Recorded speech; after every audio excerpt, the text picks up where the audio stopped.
This lecture is on RC circuits.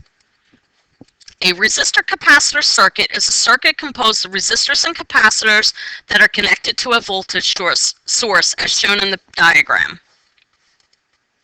When the switch is open, there's no current in the top branch with the capacitor, and this circuit is simply two light bulbs in series.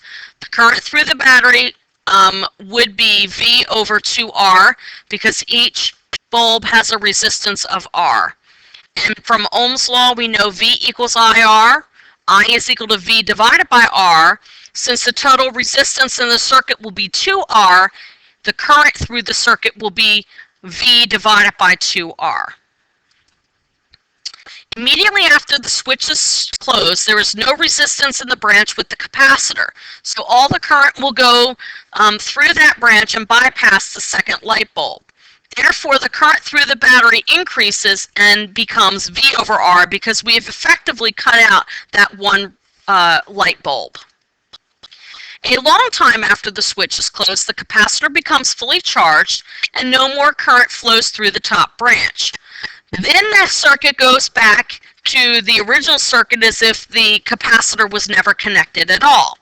And that means that the current goes back to V over 2R. So now we have four identical light bulbs that are shown in the diagram. We want to rank the voltage from greatest to least running through the light bulbs. Go ahead and pause the video now. Okay, so let's take a look at the answer. The correct answer is C. You may be thinking that 3N must be the greatest because it has the same voltage as the power supply. But it doesn't, because you also have 3 in parallel with 1 and 2, but that combination is in series with 4. So part of the voltage gets split between the combination and resistor 4, or light bulb 4. Now, 3 is in parallel with 1 and 2. 1 and 2 must have the same voltage drop together as 3. 1 and 2, though, are going to give you half of that voltage that you have dropped on 3. Okay, so the rank should be 1 and 2 are equal, so that leaves A out. 3 is higher than 1 and 2 because it's got half the resistance. And then 4 is going to be the highest because when you combine 1, 2, and 3, that voltage drop is going to be less than that of the resistor R. Okay, because this is effectively taking 2R and adding it in parallel with R. 4 light bulbs are connected in a circuit with a capacitor as shown. Now we close the switch. Rank the current from greatest to least.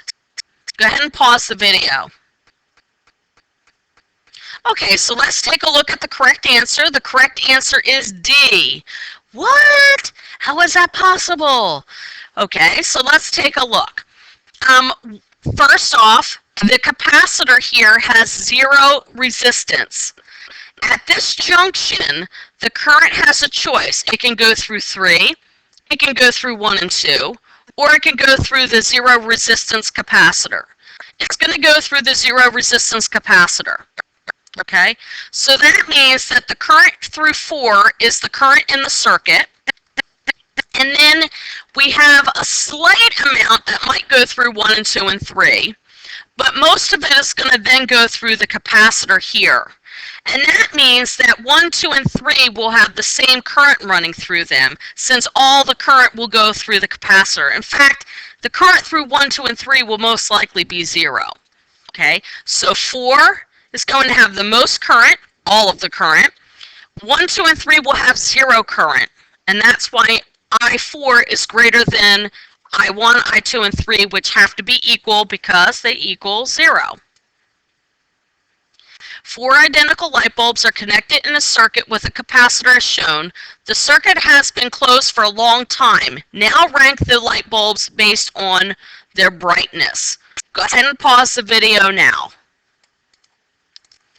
Okay, so let's take a look at the answer. The correct answer is A. Light bulb 4 will be the brightest, then 3, then 1, which will be equal in brightness to 2.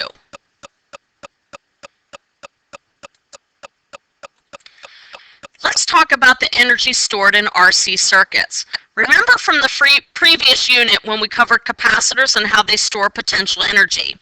The energy stored in the capacitor was given as QV over 2, or 1/2 QV. Using C equals Q over V, we can substitute in for Q and V, and we end up getting the other two equations, which are 1/2 CV squared and U equals Q squared over 2C. So now we're going to go ahead and look at how much energy is stored in the capacitor. A 3 millifarad capacitor is connected to a resistor with a resistance of 2 ohms and a battery with a potential difference of 6 volts. How much energy in joules is stored in the capacitor? Go ahead and pause the video. Okay, so let's take a look at the solution. We know that the energy stored is 1/2 CV squared. We know that it's going to be 1/2 times 3 millifarads times 6 volts quantity squared, of the 6 volts squared, and that's going to give us 54 millijoules, or 54 times 10 to the minus 3 joules. Now another resistor with a resistance of 1 ohm and a switch are connected to the capacitor in parallel. How much energy now in joules is stored in the capacitor? Let's go ahead and take a look at the solution. It's going to be the same value because the switch is open, and that means it's not adding that resistance in parallel to the capacitor.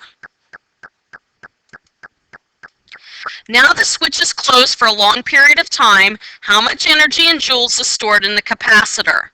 Okay, so let's go ahead and take a look at the solution. We need to find the equivalent resistance. We're going to go ahead and add the 2 ohms and the 1 ohm resistor together, and that gives us 3 ohms. Taking 6 volts divided by 3 ohms, that gives us 2 amps. If we look at the voltage drop on that 1 ohm resistor right here, it's going to be the 2 amps times 1 ohm, which is 2 volts. So now we have 1/2 CV squared. Since these two are wired in parallel, this 3 millifarad capacitor must also have a voltage of 2 volts. Substituting that in, you end up with 6 millijoules, not farads. So you need to fix this. That's 6 millijoules.